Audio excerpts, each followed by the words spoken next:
नमस्कार, आप देख रहे हो जनमत की पुकार। सीधे जनता के बीच पहुंची आउटर जिले के डीसीपी। रानीबाग में सुनी लोगों की समस्याएं, मौके पर दिए समाधान के निर्देश। दिल्ली पुलिस का एक सराहनीय और जन सरोकार से जुड़ा चेहरा रानीबाग में देखने को मिला। आउटर जिले के डीसीपी विक्रम सिंह ने अपनी पूरी टीम के साथ स्थानीय लोगों, RWA व्यापार मंडल, प्रॉपर्टी डीलर एसोसिएशन और क्षेत्र के गणमान्य नागरिकों से सीधा संवाद किया। ग्रैंड उत्सव बैंक्वेट हॉल में आयोजित इस जन सुनवाई कार्यक्रम में लोगों ने अपनी समस्याएं खुलकर रखी, जिन्हें अधिकारियों ने गंभीरता से सुना और कई मामलों में तत्काल समाधान के निर्देश भी दिए। बैठक में डीसीपी विक्रम सिंह के साथ एडिशनल डीसीपी, संबंधित एसीपी रानीबाग थाना, SHO प्रवीण कुमार और निगम पार्षद भी मौजूद रही। मीटिंग के बाद डीसीपी ने प्रेस के माध्यम से बताया कि रानीबाग में सबसे ज्यादा जाम, एंक्रोचमेंट, ई-रिक्शा चोरी, इस तरह की समस्याएं सामने आई है। डीसीपी की पूरी बात सुन लीजिए। नई पहल शुरू करी है संगम, ऑपरेशन संगम। तो हमारे सीनियर अफसर अधिकारी से हमारी भी इनिशिएटिव है। उसमें हमारी कोशिश है ज़्यादा से ज़्यादा जो RWA, MWA और लोगों की जो समस्याएं हैं वो लोगों के पास में जाके सुनने की कोशिश की जा रही है। उसी सिलसिले में इस टाइप की मीटिंग पहले भी की गई है, पश्चिम बिहार ईस्ट में करी है। ये हमारी मीटिंग रानीबाग के एरिया में पहली मीटिंग है। तो इसका मेन मकसद है कि लोगों की समस्या को उनके पास जाके सुना जाए और उनका एक टाइम बाउंड मैनर में सॉल्यूशन किया जाए। और उसके बाद दूसरी जो मीटिंग होगी उसमें उनको बताया जाए कि आपकी इस समस्या का ये सॉल्यूशन हुआ है। सर, वैसे तो दिल्ली पुलिस की तरफ से बहुत अच्छी पहल है, लेकिन ये सक्सेस होगी कि नहीं? ट्रैफिक के ऊपर आपने बहुत सारे आश्वासन दिए हैं RW वालों को, पब्लिक को, कि ट्रैफिक भी कंट्रोल किया जाएगा, मार्केट में जितना भी अवैध कब्जे हैं उन पे भी रोक लगाई जाएगी।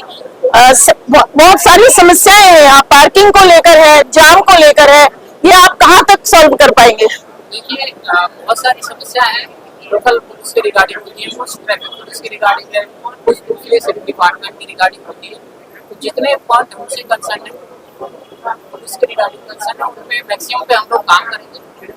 और जैसे ट्रैफिक पुलिस है तो ट्रैफिक पुलिस को अवगत कराएंगे कि उनके पॉइंट है, उन पॉइंट पे हम भी अपने लेवल से स्टाफ लगा के काम करेंगे। और ये एक मुहिम है जो शुरुआत करी है तो कंटिन्यू रहेगी और आगे भी इसके रिजल्ट आएंगे, आप भी देखेंगे। और इस टाइप की मीटिंग सब और भी ज्यादा से ज्यादा करेंगे।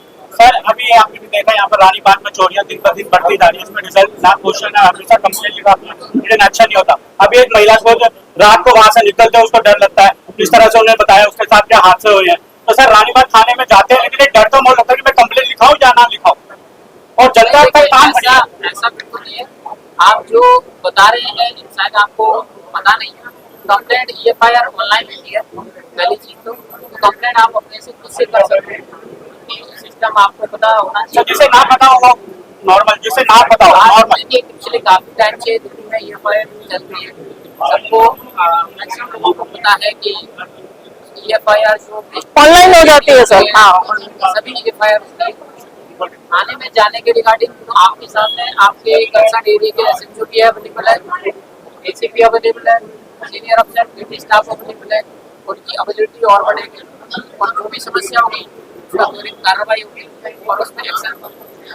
सर, ये नशे वाली जो समस्या है बहुत ज्यादा है यहाँ पे, जगह जगह मैंने खुद भी देखा है जाकर। मैं एक बार कवरेज पे गई थी तो वहाँ पे लोग पी रहे होते हैं, खुलेआम शराब पी रहे होते हैं, और मीट के जो रेहड़ियां हैं वो लगी होती है और मीट वाले खुद उन्हें दे रहे होते हैं। ये बहुत बड़ी समस्या है यहाँ पर। इसमें लगातार पुलिस एक्शन पहले भी लेती है, अभी भी हमने रानीबाग एरिया छोड़ के डिस्ट्रिक्ट जितना एरिया है उसमें कंटिन्यूस एक्शन हमने करवाया है और फ्यूचर भी एक्शन करते रहेंगे। इसी तरीके से लीगल एक्शन, बहुत सारे लीगल एक्शन डेली बेसिस पर पुलिस करती है और इसी तरीके से मुहिम है जो चलती रहेगी। सेल्फ डिफेंस के रिगार्डिंग, तो सेल्फ डिफेंस का कैंप तो हमारी टीम बहुत ही परफेक्ट है, कभी भी करवा सकती है। जब आप बताएंगे तब हमारी जो कम्युनिटी पुलिसिंग सेल है बहुत ही अच्छी सेल है, तो आप जब फ़ोन करके भी बताएंगे, SHO बताएंगे, आप मेरे को बता सकते हैं, साथ के साथ ही आ जाएंगे वो लोग, करवा देंगे। ट्रैफिक जाम की जितने भी पॉइंट बताए हैं उनमें से 1-2 पॉइंट को छोड़ दें, ज़्यादातर ट्रैफिक की समस्या के रिगार्डिंग है। और देखिए, आप देखेंगे जितने भी मार्केट है, ये इशू पर्टिकुलर रानीबाग की नहीं है, ये काफ़ी जगह की इश्यूज है। इसमें जो ट्रैफिक नेक्स्ट टाइम हम जब भी मीटिंग करेंगे ट्रैफिक का भी ऑफिसर रहे, ये हम कोशिश करेंगे उनको इन्फॉर्म कर दें और वो भी आए इस मीटिंग में। लेकिन एज ऑफ नाउ हमारी तरफ से जो एक्शन है वो मैं बता दे रहा हूँ कि इसमें जो एंट्री पॉइंट है, जो रानीबाग में जो एंट्री यहाँ से होती है संत नगर चौक जो बता रहे हैं, वहाँ से एक डेली बेसिस में हमारी तरफ से स्पेशल ड्राइव शुरू होगी और वो हम करेंगे। उसको आपको धीरे धीरे उसका रिजल्ट भी महसूस हो जाएगा और उसमें कंसर्न दूसरे डिपार्टमेंट भी है, सिविक डिपार्टमेंट, उनको भी इन्वॉल्व करेंगे, उनको भी लिखेंगे उसके रिगार्डिंग, और हमारा जो लोकल पुलिस है वो भी शुरू करेगी। ये इसके लिए थाने को मैं एक्स्ट्रा स्टाफ भी दूंगा स्पेशल ड्राइव के लिए, क्योंकि 3-4 ई रिक्शा की समस्या के रिगार्डिंग जो जस्ट आप बाहर जाएंगे और उसके सामने काफ़ी ज़्यादा ई रिक्शे हैं, ये इसका जो ट्रैफिक के रिगार्डिंग ज़्यादा सोल्यूशन है, क्योंकि वो लोग चालान करते हैं इसके रिगार्डिंग। तो इसमें हम टीआईज को इन्वॉल्व करेंगे, जो कंसर्न टीआई को, तो इसमें उनको ब्रीफ कर देंगे और आप एक बार उसमें उनको बता दीजिए कि इस पॉइंट पे स्पेशल ड्राइव चला दें। रिगार्डिंग जो एक पॉइंट था, यहाँ पे पीछे कोई गली है उसमें कोई जाम की समस्या है, उसमें भी एक्शन सेम हो सकता है, लेकिन आप देखेंगे उसमें गाड़ी खड़ी कौन करता है, हमें ये देखना होगा एज ए सिविक सेंस के रूप में। गाड़ी वहीं के रेजिडेंट्स खड़ा कर रहे होंगे, कोई अगर दूर की गाड़ी आ रही है तो मेरे को बताएं, तो कहीं ना कहीं उनको एज ए कोई एक्शन की बजाय मेरा ये सजेशन है कि वो अपनी गाड़ी खुद ही प्रॉपर जगह पे करें, जिससे कि उन्हीं का रास्ता ऑब्स्टेकल नहीं हो।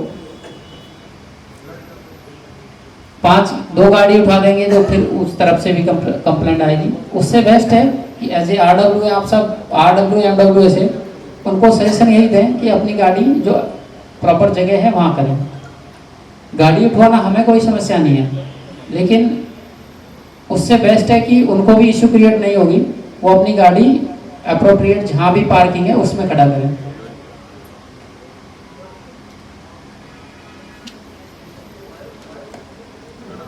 और फायर फाइटिंग के रिगार्डिंग जो इशू जेन्युइन इशू है उसके लिए बेस्ट है, जो अभी सजेशन दिया गया था तो उसको हम फायर डिपार्टमेंट से रेज करेंगे। अगर पहले इस टाइप का कुछ था कि फायर की गाड़ी खड़ी होती थी तो ऑब्वियसली सेम सिस्टम किया जा सकता है। ये डिपेंड करेगा कि एक फायर के ऑफिसर का क्या सजेशन होता है, पहले कभी ऐसा था या नहीं था। बीट स्टाफ के रिगार्डिंग जो नाइट में पेट्रोलिंग की सायरन बजा के पेट्रोलिंग वो प्रॉपर इम्प्लीमेंट होगा, वो उसका एश्योरेंस 100% है। जो एक बहुत ही अच्छा सजेशन दिया साहब ने कि सर्वेंट वेरिफिकेशन, देखिए ये सबसे बेस्ट सजेशन था मेरे हिसाब से। बहुत सारी समस्याएं का सॉल्यूशन तब हो जाता है जब हम उस आदमी से पूरी उसकी डिटेल मांग लेंगे, क्योंकि काफ़ी बार बहुत सारी इंसिडेंट आप देखेंगे, आपने सिर्फ एक वेरिफिकेशन कराने से उसका सॉल्यूशन पॉसिबल था। हम सोचते हैं कि 2 दिन रख लेंगे, तीसरे दिन हटा देंगे, लेकिन कहीं ना कहीं इंसिडेंट, तो बेस्ट है कि सर्वेंट और टेनेंट वेरिफिकेशन हम करवा लें। Maximum servant tenant verification maximum क्या सब लोग करवाएं, उसमें कुछ नहीं होता। आपने फॉर्म भरा, साथ के साथ स्टाफ को दे दिया, बस इतना ही पे वो करेगा, उसको ऑनलाइन अपलोड करेगा। अगर वो कोई आदमी जैसे राजस्थान का या यूपी का रहने वाला है तो कंसर्न उधर भी वो जाता है, वहाँ पे वो वेरिफिकेशन करके वापस भेजते हैं। लेकिन उससे भी ऊपर है कि जब आपने उसे डॉक्यूमेंट मांग ही लिए किसी सर्वेंट से, उसी में बहुत सारी समस्या सॉल्यूशन हो जाता है। तो इसके रिगार्डिंग कल से या मंडे से कल से ही कर देते हैं। मुझे लगा कि समस्या भी आपकी तरफ से मैं ही बता दूं, जितना आप जानते हैं उतना ही मैं भी जानता हूं। मुझे भी यहाँ 30-35 साल हो गए। अब जो है समस्या है रानीबाग की, मेन प्रॉब्लम है ट्रैफिक की, इसमें कोई दो राय नहीं, आप भी सहमत है, मैं भी सहमत हूँ। और इसकी वजह क्या है कि हमारा जो एरिया है 100% कॉमर्शियल है, 90% भी इसको कॉमर्शियल नहीं कहेंगे, 100%। मैं जब 93 में यहाँ पे रहता था तो यहाँ से खाली सड़कें थी, आपने भी वो देखी होंगी। अब क्या हालत है, इसके जिम्मेवार आप भी हैं, इसके हम भी हैं, क्योंकि पॉपुलेशन बढ़ी है, कॉमर्शियल एक्टिविटीज बढ़ी है, और ये एरिया की तरक्की के लिए दोनों चीजें जरूरी भी हैं। बट समस्या का समाधान भी जरूरी है। टीआई साहब के साथ मिलकर हमने 2-3 बार ड्राइव चलाई भी है। ज्योति जी से तो मेरी लगातार बातचीत होती रहती है, क्योंकि जो मेन समस्या है ना ई रिक्शा की, रेडी की, ये समस्या पूरी दिल्ली की है पहली बार।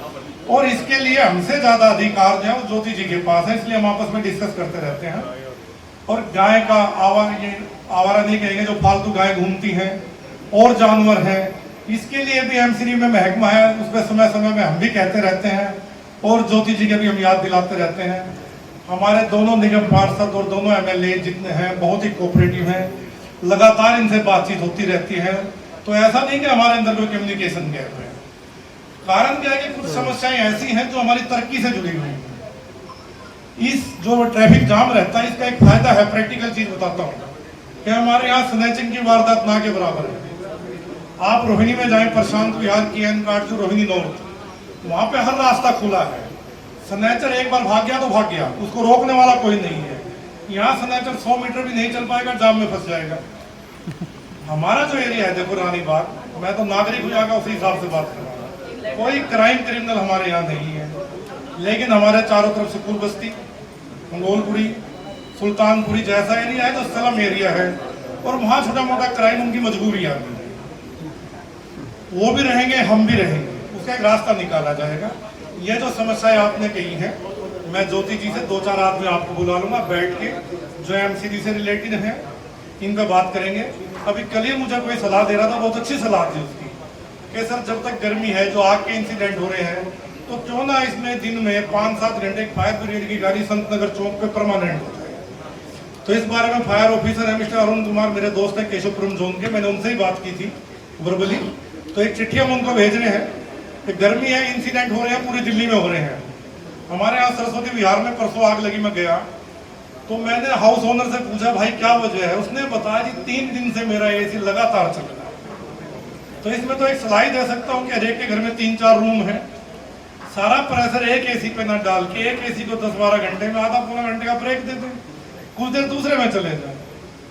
अगर 36 घंटे या 72 घंटे एसी लगातार चलेगा तो पॉसिबिलिटी थोड़ी ज्यादा हो जाती है। तो ये वो सावधानियां हैं जो हमें आपस में बरतनी है। बाकी डीसीपी साहब खुद आए हैं, आप समस्या वहां बताओ तो उससे अच्छा आपने यहाँ बता दी, तुरंत संज्ञान में आ गई।